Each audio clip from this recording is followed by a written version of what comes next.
নমস্কার, আমি ডাক্তার অনুকা রায়। আমি আইভিএফ এ আরেকটা খুব ইম্পর্টেন্ট বিষয় নিয়ে কথা বলবো, সেটা হচ্ছে স্ট্রেস।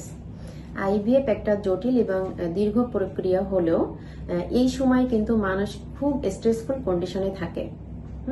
এই স্ট্রেসটা ম্যানেজ করা অনেক দরকার, কারণ স্ট্রেসফুল কন্ডিশনে কিন্তু কর্টিসল নামক একটা হরমোন তৈরি হয়, যে হরমোনটা আমাদের সরাসরি ফার্টিলিটি এবং হরমোনের সাথে রিলেটেড। স্ট্রেসফুল কন্ডিশনে কিন্তু কর্টিসল তৈরি হয়। এটা কি করে? ডিম্বাণুর গুণগত মান কমায় এবং খারাপ কোয়ালিটির এমব্রায় তৈরি হয়। অনেক সময় দেখা যায় যে জরায়ুর যে আস্তর বা এন্ডোমেট্রিয়াম, এখানে ব্লাড সাপ্লাইটা কমিয়ে দেয়, যার কারণে ইমপ্লান্টেশনটা ভালো মতো হতে পারে না, ইমপ্লান্টেশন ফেইলিউর হয়।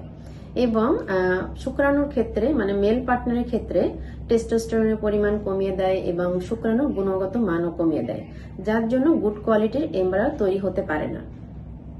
তাহলে স্ট্রেস ম্যানেজমেন্ট কিন্তু খুবই ইম্পর্টেন্ট। স্ট্রেস ম্যানেজমেন্ট যদি ঠিকমতো না করা হয়, তাহলে যত ভালো ফার্টিলিটি সেন্টার হোক না কেন, তখন কিন্তু ভালো সাফল্য আশা করা যায় না। এর জন্য আমাদের কি করতে হবে? হরমোনাল ভারসাম্য ঠিক রাখতে হলে এবং সাকসেস রেটটা বাড়াতে হলে আমাদের অবশ্যই স্ট্রেস ম্যানেজমেন্ট করতে হবে।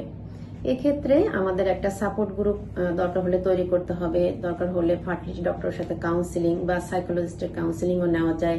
এবং পর্যাপ্ত ঘুম, মেডিটেশন করা, হালকা ব্যায়াম করা, এগুলা করতে হবে।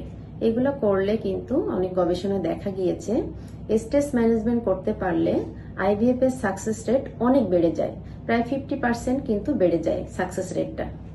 ধন্যবাদ সবাইকে, ভালো থাকবেন, সুস্থ থাকবেন।